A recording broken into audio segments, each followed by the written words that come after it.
دن کے 11 بجے ہیں۔ السلام علیکم، یہ ریڈیو پاکستان ہے۔ ترنم حامد سے خبریں سنیے۔ اہم خبروں کا خلاصہ۔ قوم آج حضرت ابراہیم علیہ السلام اور حضرت اسماعیل علیہ السلام کی عظیم قربانی کی یاد میں عید الاضحیٰ مذہبی عقیدت و احترام کے ساتھ منا رہی ہے۔ پاکستان اور ترکی نے مذاکرات، استحکام اور کشیدگی میں کمی کے ذریعے خطے میں امن کے فروغ کے لیے قریبی تعاون جاری رکھنے پر اتفاق کیا ہے۔ اقوام متحدہ کے سیکرٹری جنرل نے عالمی امن و سلامتی کے لیے پاکستان کے بھرپور تعاون پر مبنی کردار کو سراہا ہے۔ اور لبنان میں اسرائیل کے تازہ حملوں میں 31 افراد شہید ہو گئے ہیں۔ اور اب خبریں تفصیل کے ساتھ۔ قوم آج حضرت ابراہیم علیہ السلام اور حضرت اسماعیل علیہ السلام کی عظیم قربانی کی یاد میں عید الاضحیٰ مذہبی عقیدت اور احترام کے ساتھ منا رہی ہے۔ دن کا آغاز مساجد میں امت مسلمہ کی فلاح و بہبود اور ملک میں امن اور ترقی و خوشحالی کے لیے خصوصی دعاؤں سے ہوا۔ ملک بھر کے تمام شہروں، قصبوں اور دیہات میں مساجد، عیدگاہوں اور کھلے مقامات پر نماز عید کے اجتماعات منعقد ہوئے۔ علماء کرام نے عید کے خطبات میں حضرت ابراہیم علیہ السلام اور حضرت اسماعیل علیہ السلام کی عظیم قربانی کی اہمیت اور فلسفے کو اجاگر کیا۔ لوگ سنت ابراہیمی کی پیروی میں جانوروں کی قربانی کر رہے ہیں۔ وفاقی اور صوبائی حکومتوں نے کسی بھی ناخوشگوار واقعے سے نمٹنے کے لیے سیکیورٹی کے جامع انتظامات کیے ہیں۔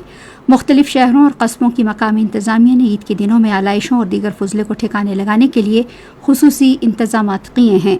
ریڈیو پاکستان عید الاضحیٰ کے حوالے سے خصوصی پروگرام نشر کر رہا ہے۔ وزیر اعظم شہباز شریف نے لاہور میں عید الاضحیٰ کی نماز ادا کی۔ سابق وزیر اعلیٰ پنجاب حمزہ شہباز اور مختلف شعبہ زندگی سے تعلق رکھنے والے افراد نے بھی ان کے ہمراہ نماز عید ادا کی۔ بعد میں وزیر اعظم لوگوں میں گھل مل گئے اور ان سے عید ملے۔ وزیر اعظم شہباز شریف نے عید الاضحیٰ کے پرمسرت موقع پر ترکی کے صدر رجب طیب ایردوان سے ٹیلی فون پر گفتگو کی۔ انتہائی دوستانہ اور خوشگوار ماحول میں ہونے والی گفتگو کے دوران وزیر اعظم نے ترک قیادت اور برادر عوام کو عید الاضحیٰ کی مبارکباد پیش کی، جس کا صدر رجب طیب ایردوان نے بھی پرجوش انداز میں جواب دیا۔ دونوں رہنماؤں نے اپنی حالیہ اعلیٰ سطح کی ملاقاتوں میں کیے گئے اہم فیصلوں پر تیزی سے عمل درآمد پر اتفاق کیا اور خصوصاً تجارت اور سرمایہ کاری کے شعبوں میں دو طرفہ تعاون کو مزید فروغ دینے پر زور دیا گیا۔ انہوں نے خطے میں جاری امن کی کوششوں پر بھی تبادلہ خیال کیا۔ دونوں رہنماؤں نے مذاکرات، استحکام اور کشیدگی میں کمی کے ذریعے خطے میں امن کے فروغ کے لیے قریبی تعاون جاری رکھنے پر اتفاق کیا۔ نائب وزیر اعظم اور وزیر خارجہ اسحاق ڈار نے کہا ہے کہ جنوبی ایشیا میں ہٹ دھرمی، یک طرفہ اقدامات یا جبر کی بنیاد پر پائیدار امن قائم نہیں کیا جا سکتا۔ یہ بات انہوں نے اقوام متحدہ کی سلامتی کونسل میں بین الاقوامی امن اور سلامتی سے متعلق کھلے مباحثے سے خطاب کرتے ہوئے کہی۔ نائب وزیر اعظم نے کہا کہ کشمیری عوام کو حق خود ارادیت دینے کے وعدوں سے متعلق سلامتی کونسل کی متعدد واضح قراردادوں کے باوجود تقریباً 8 دہائیوں سے جموں کشمیر کا تنازع تصفیہ طلب ہے۔ اسحاق ڈار نے کہا کہ آبی جارحیت کو ہرگز ہتھیار کے طور پر استعمال نہیں کرنا چاہیے، جبکہ معاہدوں کا احترام اور تنازعات کو بین الاقوامی قانون، مذاکرات اور سلامتی کونسل کی متعلقہ قراردادوں پر عمل درآمد کے ذریعے حل کیا جانا چاہیے۔ مسئلہ فلسطین سے متعلق انہوں نے کہا کہ پاکستان فلسطینی عوام کے حق خود ارادیت اور 1967 سے پہلے کی سرحدوں پر مشتمل ایک آزاد، قابل عمل اور خود مختار فلسطینی ریاست کے قیام کی غیر متزلزل حمایت کا اعادہ کرتا ہے، جس کا دارالحکومت القدس الشریف ہو۔ اقوام متحدہ کے سیکرٹری جنرل انتونیو گوتریس نے بین الاقوامی امن و سلامتی اور اقوام متحدہ کے وسیع تر ایجنڈے کے لیے پاکستان کے لیے بھرپور تعاون اور خدمات کو سراہا ہے۔ انہوں نے یہ بات نیو یارک میں نائب وزیر اعظم اور وزیر خارجہ اسحاق ڈار سے ملاقات کے دوران کہی۔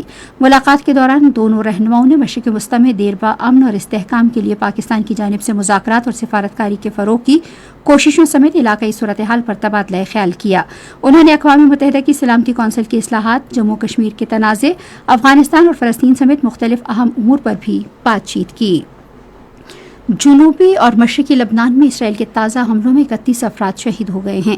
لبنان کی وزارت صحت کے مطابق آج کے فضائی حملوں میں شہید ہونے والوں میں کئی بچے بھی شامل ہیں۔ اور پاکستان اور آسٹریلیا کے درمیان 3 میچوں کی سیریز کا پہلا ایک روزہ بین الاقوامی کرکٹ میچ ہفتے کو راولپنڈی میں کھیلا جائے گا. دونوں ٹیموں کے درمیان سیریز کے بقیہ 2 میچ آئندہ ماہ کی 2 اور 4 تاریخ کو لاہور میں کھیلے جائیں گے. خبریں ختم ہوئی. مزید خبروں اور تجزیوں کے لیے آئیے ہماری ویب سائٹ پر radio.gov.pk اور فیس بک کے link radio Pakistan news official پر براہ راست ویڈیو اسٹریمنگ بھی ملاحظہ کیجیے.